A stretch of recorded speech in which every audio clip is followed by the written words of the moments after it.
Thank you very much. Thank you very much.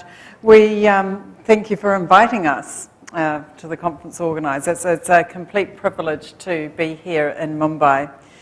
We're feeling very proud that we're from New Zealand, who are co-hosting the World Cup.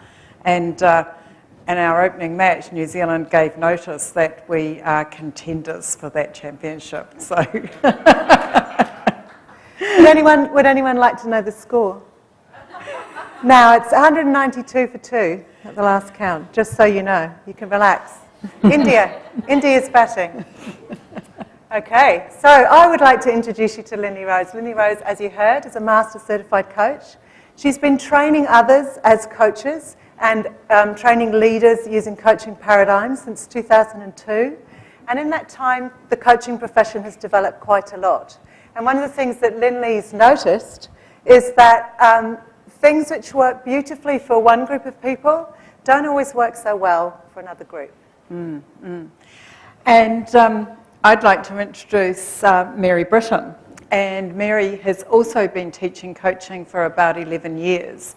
And what Mary would like to add to that is that there are some things that work really, really well, whomever and wherever you are teaching coaching.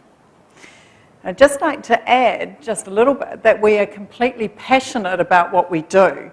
And our vision, our mission is to grow you so you can grow your people.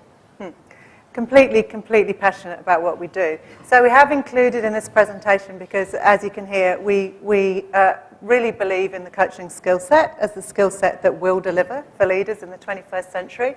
So we have included some undeniable facts that people who aren't us have ascertained. So you can hear that there's a lot of backup for what we're saying about how coaching can work and how it can be relevant for you.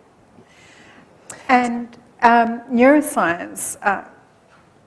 I was just going to say... No, you were going to say something else. Yes, some of the things that have developed in the time that we're talking about here. So the advent of an understanding of positive psychology, the growing use of strengths-based coaching and understanding of strengths-based leadership, and also the development of a recognised pathway to mastery of the coaching skill set. That's all happened in the last 12 years.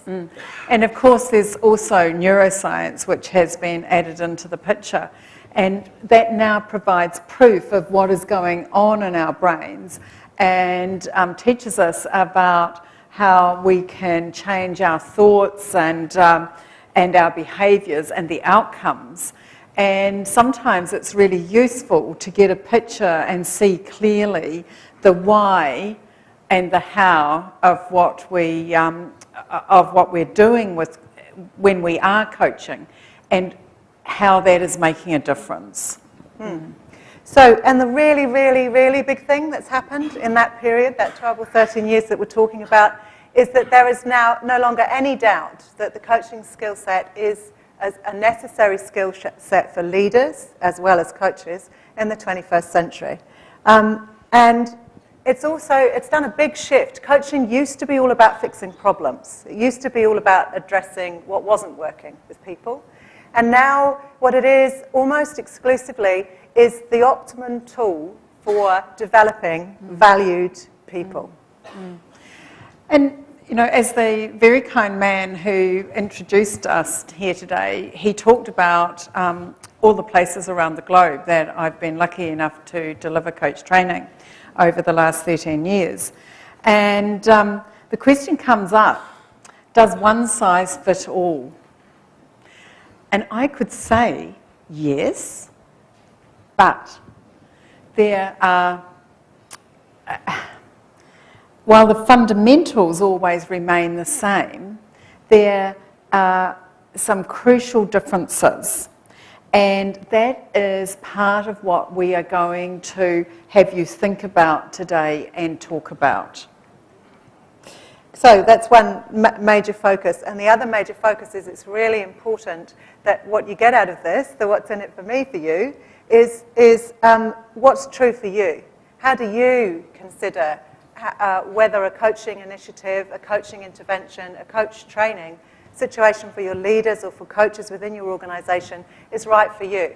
It fits your purpose. So it's all about you and what you think, what's true for you, what you consider relevant. We're going to have a quick look at what happens when people are considering a coaching intervention or a coaching initiative, look at organisational agendas, look at individual leaders' agendas, and then we're going to share with you, as I just said, some of those undeniable facts so that we can look at that and amplify as best we can from our experience the things that we believe you should consider when you're considering a coaching initiative in your organisation.